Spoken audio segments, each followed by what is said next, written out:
For a long time, it seemed that Portugal would not be a part of next summer's World Cup finals. They'd made hard work of the group stages, and only a late rally prevented them from missing out on a playoff place.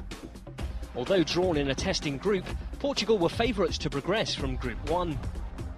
They were alongside Denmark, Sweden, Hungary, Albania and Malta.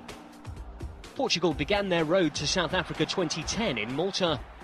A comfortable 4-0 win was no less than what was expected. Portugal's first test came in their opening home qualifier. Denmark were the opposition, and Carlos Queiroz' side were beaten. Nani had put the home side ahead 3 minutes before the break, but an incredible closing 10 minutes saw Denmark leave with the points. Daniel Jensen's goal in the second minute of stoppage time secured a 3-2 win and inflicted Portugal's first defeat in World Cup qualifying since 1996. That result had an effect on Portugal's confidence, and the side were held to 3 successive 0-0 draws. Queiroz' role as manager was under scrutiny. A point in Sweden was by no means a bad result, but a similar result at home to Albania and another 0-0 in the return game against Sweden highlighted Portugal's main problem, a shortage of goals. With 5 games played, Portugal only had 6 points. Joint third with Sweden and Albania in the standings, and behind leaders Denmark and second place Hungary, World Cup qualification did not look likely. Portugal got back to winning ways in dramatic fashion against Albania.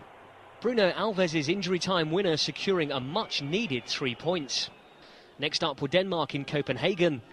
Liedsen capped his international debut for Portugal with the equalising goal just minutes from full time. Despite the draw, Portugal were now 4th in the table. With just 3 qualifiers remaining, they were a full 7 points behind leaders Denmark and 3 behind second place Hungary. Another tough away game followed the Denmark draw. Portugal had to win against Hungary in Budapest to maintain a realistic chance of going to the World Cup. They managed to take the 3 points thanks to Pep's 10th minute goal. Top spot might have been out of reach, but Portugal were now 2 points off second place with 2 games to play. A playoff spot now looked possible. The return game against Hungary in October was Portugal's best performance of qualifying. Despite losing Ronaldo to injury just 18 minutes in, Portugal won 3-0, with 2 goals coming from Shimao Sabrosa. Sweden were defeated in Denmark, which meant that Queiroz only needed to guide his side to victory against Malta to take the playoff place. Malta had not scored a single goal in qualifying.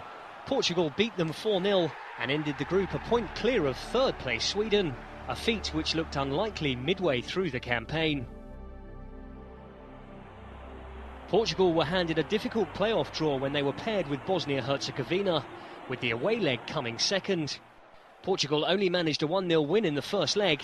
Bruno Alves headed in from close range to give Queiroz' team a narrow advantage. 1-0 was also the score in the return game 4 days later. This time Raul Meireles got the goal. The win meant Portugal hadn't conceded in 5 matches. More importantly, they had secured their place at the World Cup finals for just the 5th time in the country's history. Ronaldo and company may have earned their place in South Africa the hard way, but after finishing 4th in the 2006 tournament, they will again be expected to be there or thereabouts next summer.